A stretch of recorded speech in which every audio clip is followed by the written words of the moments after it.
Simpatya o polisiya? Tila yan ang katanungan ni Maria Lourdes Sulit matapos ang pagkamatay ng kanyang asawa na pinagkiitan daw ng benepisyo ng PhilHealth. May sagot na rin ang state insurer. Narito ang Agenda Weekend Report ni John Manalo.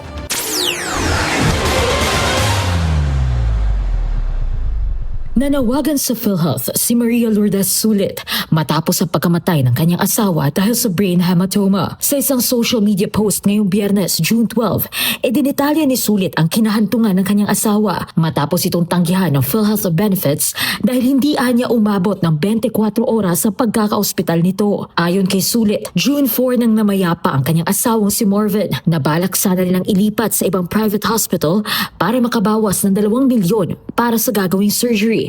Pero nalaman nilang kinailangan ng 1 milyong deposit bago siya operahan, kaya wala niya silang nagawa kundi hintayin na lang ang pagpanaw ng asawa. Agad na dumulog sa PhilHealth si Sulit para sana'y makakuha ng pinansyal na tulong at may bawas ito sa naging hospital bill nilang umabot sa 200,000 piso. Pero sinabihan niya siya ng tanggapan na hindi eligible ang kanyang asawa, bagay na kunestyon ni Sulit. Nanawagan ito sa state health insurance provider na muling bisitahin at palitan ang naturang polisiya dahil hindi niya ito patas, lalo na para sa mga miyembro nitong naghuhulog ng kontribusyon mula sa pinaghirapang pera. Sa isang pahayag naman ng PhilHealth ngayong araw, sinabi nitong nakipag-ugnayan na sila kay Sulit para makatulong sa nauli ng pamilya. Lubos rin niya silang nakikiramay sa pagpanaw ng asawa ni Sulit at nakikipag-ugnayan na sa mga ospital para mas maintindihan ang kabuuang nangyari. Bilang bahagi niya ng pagpapabuti at pagtugon ng institusyon sa insidente, nagkomento rin si Senator Bongo sa sinapit ng pamilya.